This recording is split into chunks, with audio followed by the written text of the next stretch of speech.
英語聞き流しリスニング、英語テキストと MP3 ダウンロード、その他の物語はホームページからお聞きいただけます。88thpp.com 88thpp.com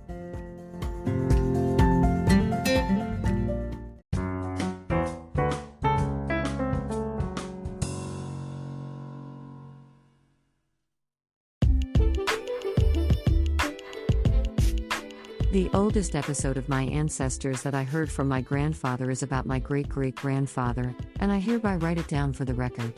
According to my grandfather, his grandfather was quite a prodigal. He didn't work and just squandered the family money.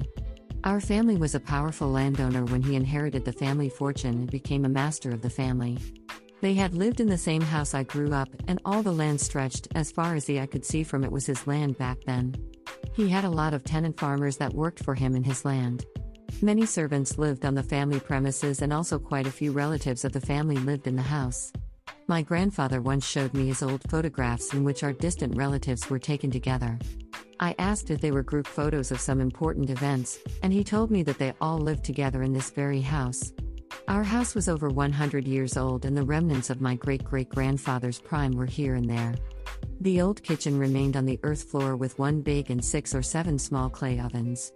We didn't use them anymore, but I always wondered how much cooking was needed for how many people when that ovens were used. Across the front yard from the house was a gate building in which had a small room. It was my first own room when I entered elementary school, but it used to be one of the quarters for the servants. Beside the gate, an old wooden container with carriage poles was parked on the wall.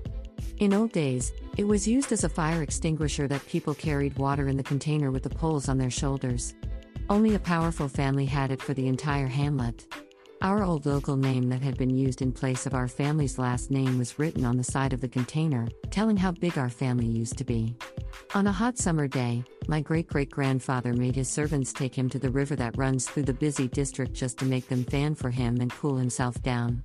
All year round, he visited a place where geishas served him and had a party. He was a lavish spender, and the family fortune dwindled away. Instead of working, he sold his ancestral land piece by piece for his extravagance. As his land had been passed to his tenant farmers and the number of his servants had shrunk fast, he kept partying. By the time he died, only the house and a few tiny pieces of nearby land had remained. No one knows why he lived that way, but he drank up the family fortune.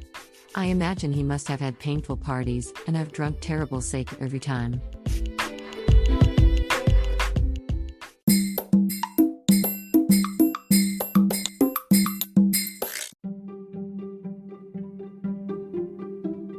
Audiobooks by Hidemi Woods.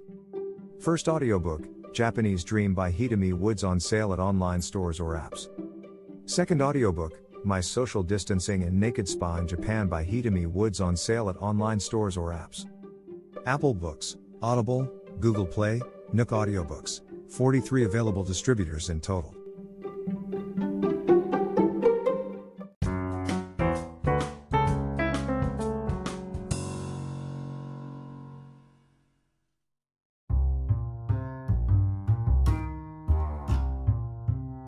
Beside my new apartment is a mountain which sloping side has a fancy Italian restaurant. Normally it's beyond my price range, but I had an opportunity to eat there at 30% off. The website said it took 15 minutes from the foot of the mountain, and I started to walk up a steep slope. At first I enjoyed a fine view of flowers on the roadside and the town stretching below, but 20 minutes later, I was sweating all over without any sign of the restaurant.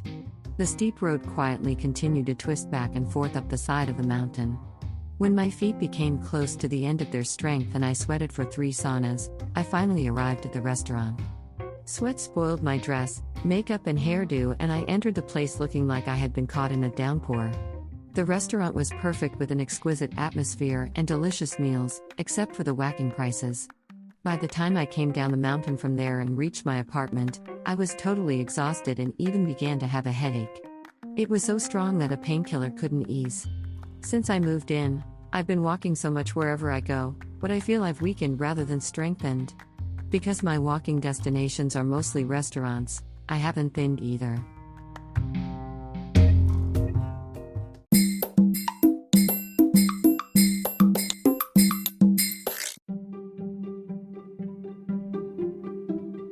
Audiobooks by Hidemi Woods. First audiobook, Japanese Dream by Hidemi Woods on sale at online stores or apps. Second audiobook, My Social Distancing and Naked Spa in Japan by Hidemi Woods on sale at online stores or apps. Apple Books, Audible, Google Play, Nook Audiobooks, 43 available distributors in total.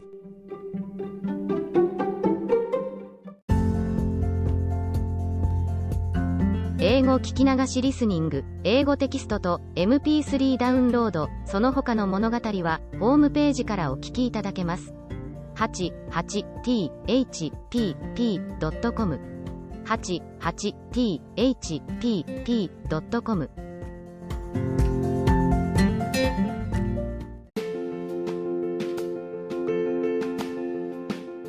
Audiobook, The Family in Kyoto, One Japanese Girl Got Freedom by Hidemi Woods on sale at online stores or apps. Apple Books, Google Play, Audible, 43 available distributors in total.